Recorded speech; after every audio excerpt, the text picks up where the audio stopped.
Right now, at 4, multiple people arrested in a scheme targeting victims of the Surfside condo collapse. And you saw this story exclusively first on 10. Now we're learning more about the suspects caught using those stolen identities to shop at the mall. And they were seen on surveillance video purchasing high-priced items with debit cards.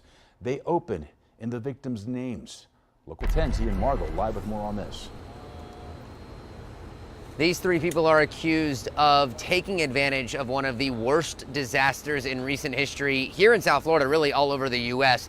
Let's show you who they are first. The first one is 30-year-old Betsy Alejandra Cacho, Medina, 38-year-old Rodney Chote, and 34-year-old Kimberly Michelle Johnson. All of them charged with multiple felony counts, including organized scheme to defraud, identity fraud, and possession of counterfeit driver's licenses. Now, the state attorney called them professionals. They said pretty much nothing except for their names were legitimate. Their IDs, their car registrations, their addresses, none of it was real. Now, this morning, they were taken into custody, accused of using the identities of multiple victims of the Surfside collapse and taking out debit or credit cards in their names, then using them to spend a lot of money in places like the Aventura Mall and the Miami Design District.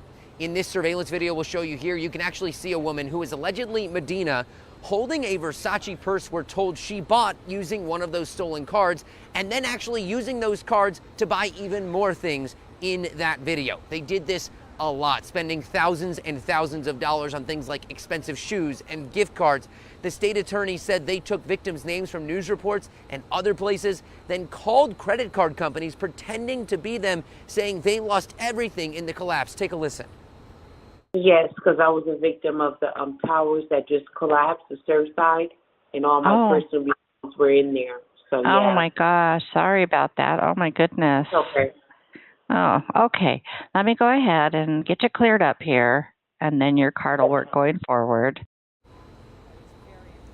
So at a news conference today, State Attorney Catherine Fernandez-Rundle told us this trio was wasted absolutely no time. In fact, they say the first indication they got about all of this going on was actually about only 2 weeks after the collapse. As of today, we are aware of 7 victims who were impacted. 5 were deceased and 2 were, fortunately, are alive and well today. So again, they called them pros. In addition to the 7 people that were affected by the Champlain Towers, they say there were 2 other victims unaffected by the Champlain Towers, completely unrelated, that were also victims of their identity theft. If convicted, they could face anywhere from 15 to 30 years maximum. Stay with us for the very latest on this developing case. For now, we are live in Miami. I'm Ian Margot, Local 10 News.